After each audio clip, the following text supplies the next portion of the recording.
السلام عليكم ورحمة الله وبركاته. بسم الله الرحمن الرحيم. نحمده ونصلي على رسوله الكريم. أما بعد. Mufti Sahib, Assalamu alaikum. I'm sorry, I just got a little late too. Uh, Walaikum salam wa rahmatullahi wa barakatuh. how's everything? Alhamdulillah, good. How are you? I am doing well. Alhamdulillah, alhamdulillah, alhamdulillah. How's your week been? Alhamdulillah, going well. Alhamdulillah, alhamdulillah. Lots of rain in New York, so uh, Yeah. that's been keeping us busy. But good to see you, Mufti Sahib. Good to see you. Let's get to some of our questions. Hopefully, Mufti Abdullah Sahib can join us post his surgery. But Allah give him shifa and Allah give him health. Um, Mufti Sahib, the question. Let's get to it. All right. Bismillahir Rahmanir Rahim. Um, So, a question that usually comes for people is that when a person buys a new house or new residence, they usually request the imams of the person from the masjid to come and, in some of the cultural words, do Quran khani or the recitation of the Quran or dua itself. What would be the prophetic way? What would be the most advisable way for people to sort of start a new process of a house or a home, or would it be appropriate to have this recitation where they gather people recitation of the Quran and then there's a dua? What's the guidance for us in our deen? Bismillah ar-Rahman ar-Rahim. There is no specific stipulation or anything that you have to do when you enter a house or any form of formal inauguration of the house. However, we do find in some of the narrations that one of the Sahaba radiallahu anhum did purchase a house and he wanted Nabi sallallahu alayhi wasallam to come there and pay him a visit. So when Nabi sallallahu alayhi wasallam came, he gave him some meals. And then after that, he requested Nabi sallallahu alayhi wasallam to perform two rakat salah. And Nabi sallallahu alayhi wasallam did so and they performed salah with him in congregation. This was for the barakah of the house. So that's something that you can obviously do.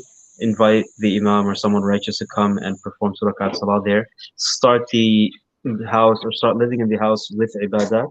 At the same time, you can also start as usual, not just for the first time, but all the time, enter the house with the salam, with the du'as that have been prescribed by Nabi sallallahu alaihi wasallam.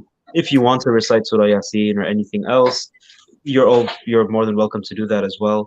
It could be also advisable that before you start something new or move into your house, give some charity so that Allah subhanahu wa ta'ala uses that as a means of purification, as a source of barakah as well. Hmm. But to make something that's enforced or something that's customary and to push on that, then that should be avoided. Some places I'm aware that they make it a thing that you have to come and do a khatam, this, that. So those things should be avoided. Hmm. Something that's simple and not necessarily like not something major, something big. It's just do something that you start your action with good deeds. And that's not just in buying a house, but everything we do, we're always advised that do something good and keep that as a form of wasila, as a form of an intermediary that you've done something good. Ya Allah, I've done something right, something nice or something good for your sake. In lieu of that, place khair and barakah in that. SubhanAllah. And one other thing that comes to mind as well, when Nabi Sallallahu Alaihi Wasallam advised in regards to buying an animal, that when you buy it, place your hand on the animal and then make dua, oh Allah, I ask you for the good in it and I seek refuge from the bad of it. So you can make a similar dua when you enter the house as well. MashaAllah. Jazakumullah khair, Mufti Sahib. Jazakumullah khair. Brother Abdullah Kamran said, Assalamu alaikum wa alaikum assalam wa rahmatullahi wa barakatuh. Mufti Sahib, another question that came up recently was asked that in the life of a person, if they have missed farais and obligations of their life, such as their first salah, or maybe their first fasting, and even udhiyah and qurbani and sacrifice, meaning things that were fard upon them and they did not perform them, uh, and now they have realized the importance of these actions. So if a person wants to change their life and make up for what they have done, is it better for them to start continuously making the fard that they are doing now and add more sunnah or nawafil optional prayers in their ibadah, or is it okay for them to, or is it mandatory for them to make up their missed prayers as well? Will their sunnah, nawafil, or their extra prayers be enough and sufficient if they realize their mistakes now? Or would it be important or necessary for them to go back and backdate their ibadat and farais as well? Surah Ar-Rahman Rahim. If someone missed any form of fara'id, whether it's fasting, salah, zakah, etc., then it will be necessary to backdate that.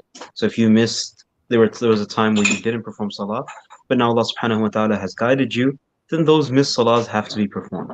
Likewise, when it comes to fasting, zakat as well, you would have to go back and see your zakat date, calculate it, and backdate your zakat accordingly. In regards to doing sunnah and nafil.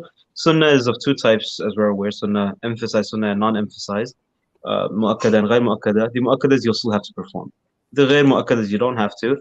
So when it comes to your salah, for instance, you perform your daily fard salah and perform the sunnah mu'akkadas with it.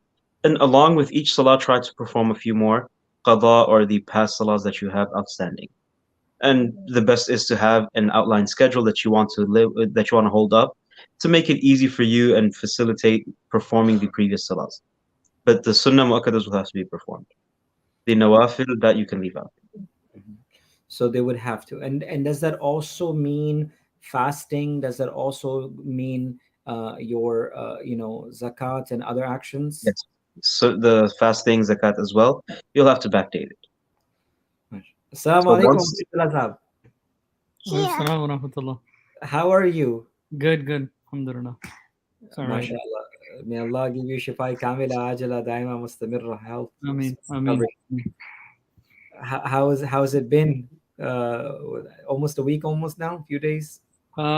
Thursday will be a week. It's all right. It's getting better day by day, but I think that it's still gonna be at least 2 weeks until I like stop feeling the actual pain, and then the physical therapy starts. So a fiqh question, Mufti Muasa, Mufti Abdullah Sahab. Qari Nazrul was just in Umrah. He came back. He went to Masjid Qiblatain. And the Imam of Masjid Qiblatain has been. Mufti Abdullah Sahab, can I ask a question? Okay.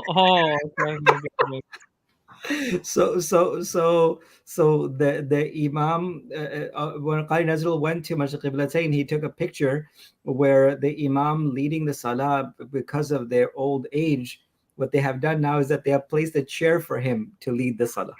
So in the maqam of the Imam, they have risen the speaker for sajda, and now he leads the Salah with that. What's the ruling with the Hanafis of sitting on a chair and praying? so first Leading. thing first thing first, sitting on a chair is not classified as sitting unless you're actually making sujood on the ground.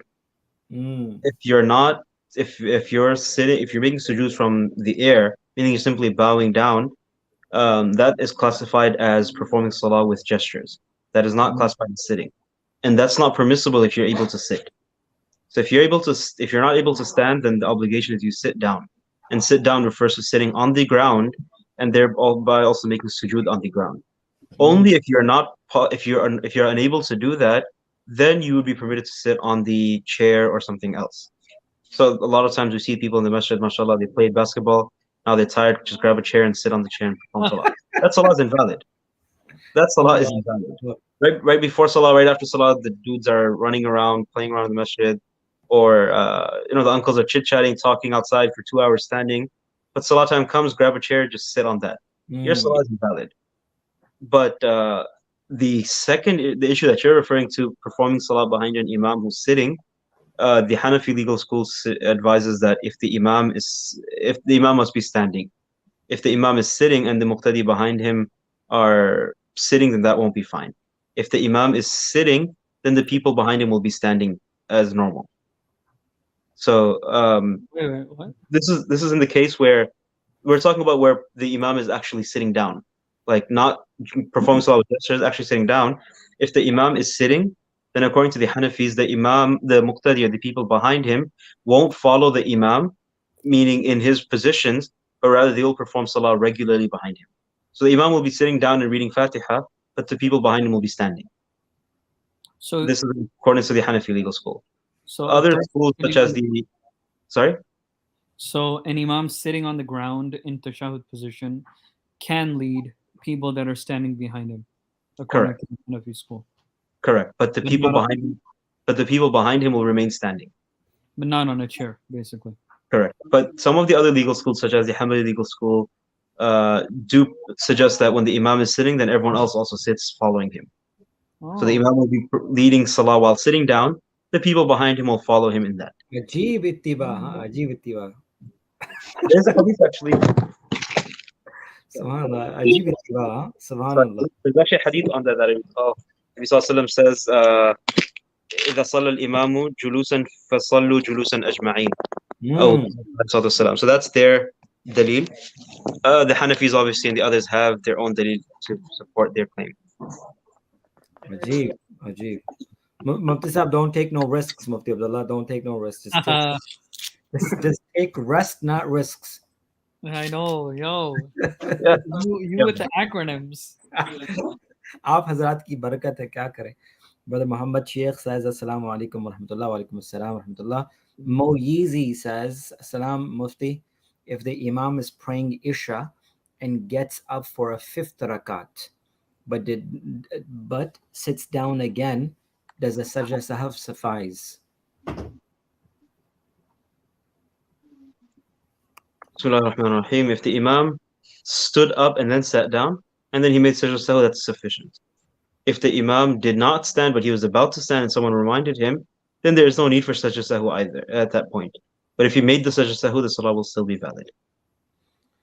So, Mufti Sahib, if the person stood up all the way, as they say, like the opening of the ruku posture, more closer towards standing than sitting down, then the sajda sahwi would be sufficient. In this case, it's a bit different.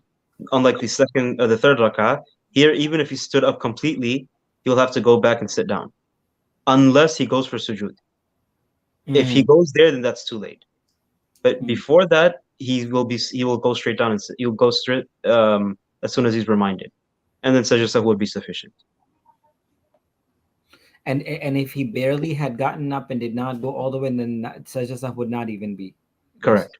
But if he mistakenly does make sajda sahwi in that case, thinking that it's necessary on him, salah will still be valid. He made a sahwi in the sajda sahwi. Sahwi does sajda sahwi. Brother Kevin says, Salam, my beautiful muftis, wa alaikum assalam wa rahmatullahi wa barakatuh. Sister Fatima Hanif asks and says, Assalamu alaikum, can we do masa on turban or over hijab during wudu? No. So cold, mashallah. I'm just kidding. So, just an explanation on that, a bit more detailed. The Hanafi legal school requires that at least a quarter of the head be wiped.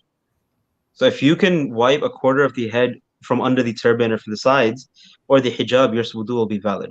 So, I understand it would be difficult, especially for women when they're traveling or when they're outside, wearing a hijab, making wudu. You don't have to take off your entire hijab. If you can simply take your hand and place it inside your hijab, and you wipe 1/4 of the head, your wudu will be valid. As we're on the question of hijab and wiping over, what would be the restrictions or the conditions for people who usually pray with their shoes on? As this is a big culture now with people at workspaces and other places where they said we made wudu and we wore our shoes while we had already made wudu. And so not making wudu or masa over their shoes, but the aspect of not removing the shoes while praying, what would allow them, or which conditions will allow them, or would it not be acceptable at all? So, it's not necessary to remove the shoes. I don't know where this extra pressure comes in the Desi community, but it's not necessary to remove the shoes. As long as there's no impurity on the shoe or in the shoe or beneath the shoe, you can perform salah with your shoes on. But obviously, you should be, if it's more easier for you to perform salah without the shoes, and it's feasible, then that would be better in the case because it's more simpler and easier.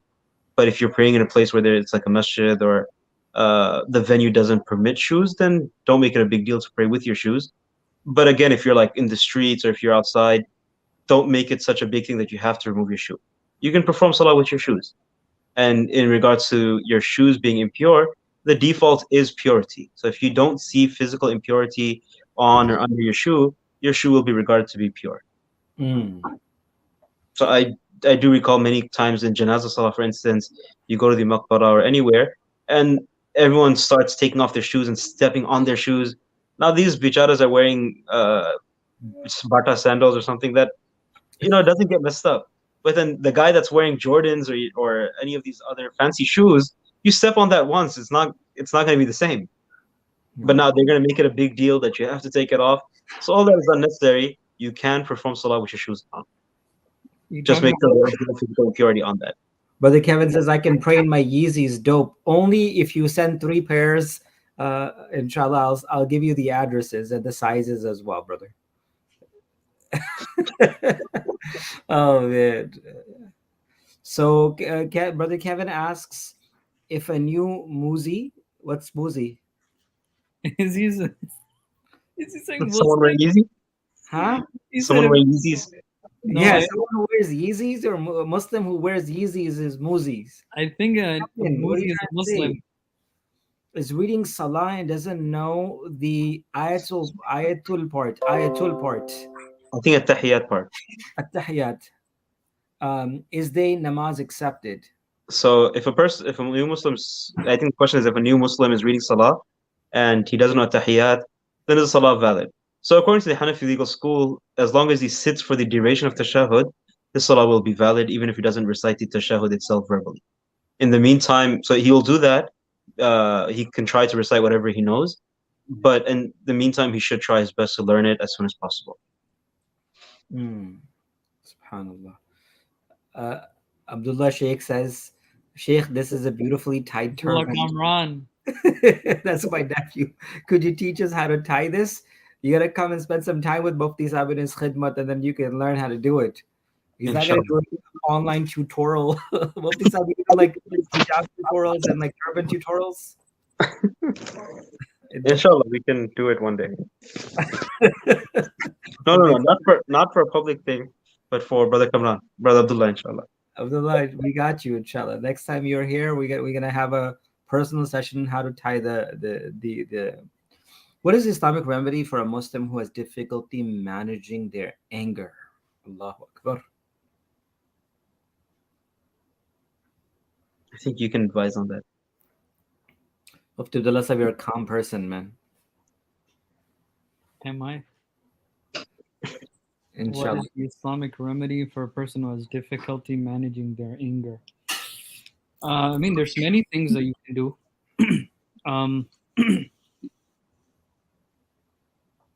There's different things that a person can do when they're angry. I don't know if they have tried this, but the hadith of the Prophet ﷺ has mentioned that if a person is standing, they should sit. If they're sitting, then they should lay down, meaning change the position. Some of the things that help is taking a shower, drinking cold water, because anger is hot. It gets you hot. So anything to cool you down physically. So there's different things that a person can do in that type of situation. Now, every situation where a person gets angry is different. There's anger with your spouse, for example. In that type of situation, you don't just lay down on the ground in the middle of the living room. So in that type of situation, what you While holding the child, you say this. Yeah. No. So no, there's that. Sometimes you get angry with your spouse, and whether that's rightfully so or not, it doesn't matter. In that kind of situation, the thing is that the person who's not angry, the person on the receiving end, they should be quiet. They should just be quiet and don't reply to the anger. Don't reply to anything that's being said.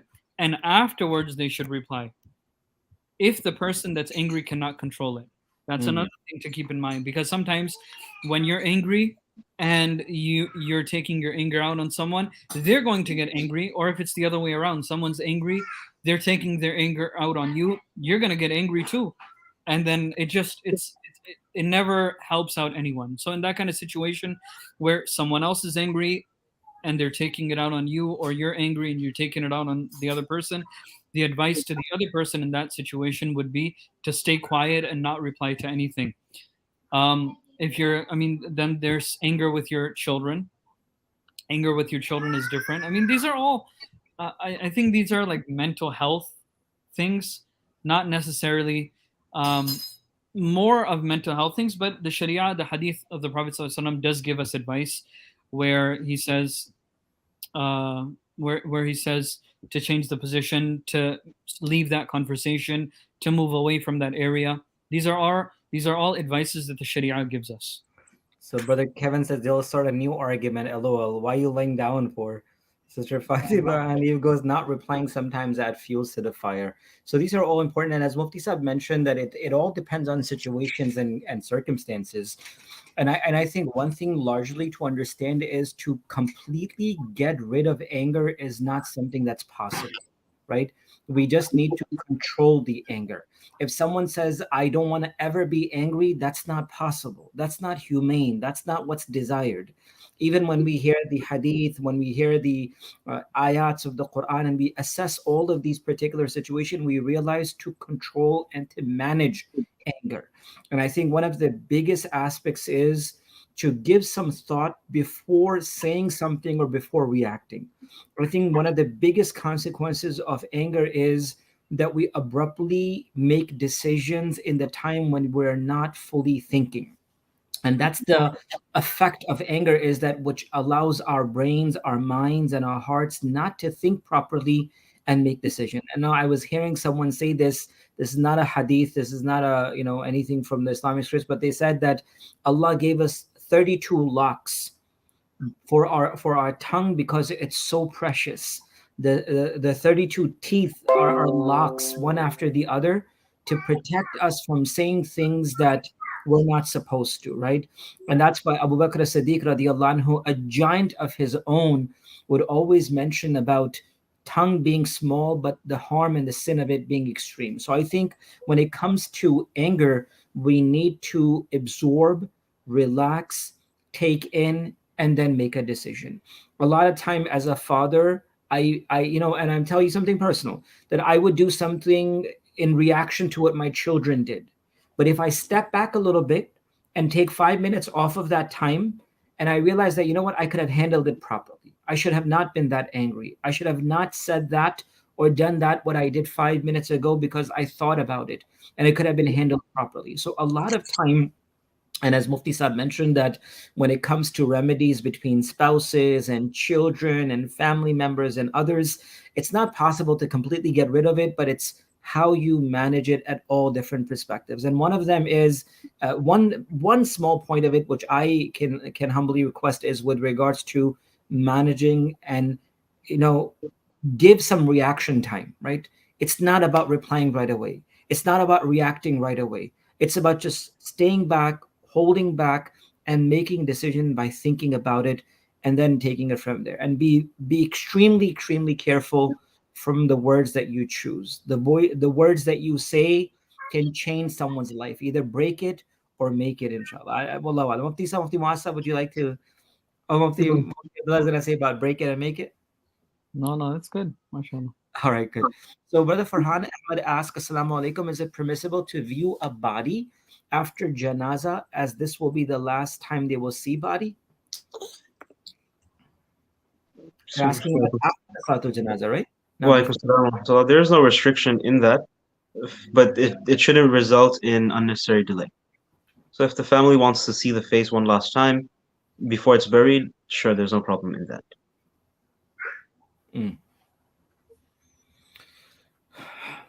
Moizi says, is mediation by Moozy. by just sitting permissible? Meditation is something that is meditation is something which is commendable in Sharia. What meditation means is tafakkur, or pondering and reflecting over the greatness of Allah subhanahu wa ta'ala, over the name of Allah subhanahu wa ta'ala. That's something we're actually advised to do, that take out some time every day, remember Allah subhanahu wa ta'ala, ponder over his greatness. One is remembering with the tongue, then the other is the tafakkur, or the pondering with your mind. All these things are commendable, and it's advisable for a person. It builds a person, disciplines a person, and gets him closer to Allah subhanahu wa ta'ala. Subhanallah. Jazakumullahu khair. A for Allah says, Assalamu alaikum, wa alaikum assalam. Assalamu alaikum. What is the ruling on working for banks in the IT field? Mufti Muasab, the most asked question to you, I think. Wa alaikum salam. It is haram to work in the bank whatsoever the job position may be, whether it's the IT position, whether you're the janitor, whether you're anything related to the bank, the conventional bank is impermissible. Jazakumullah khair, Mufti Sahab. It's someone said, Gigi. Okay.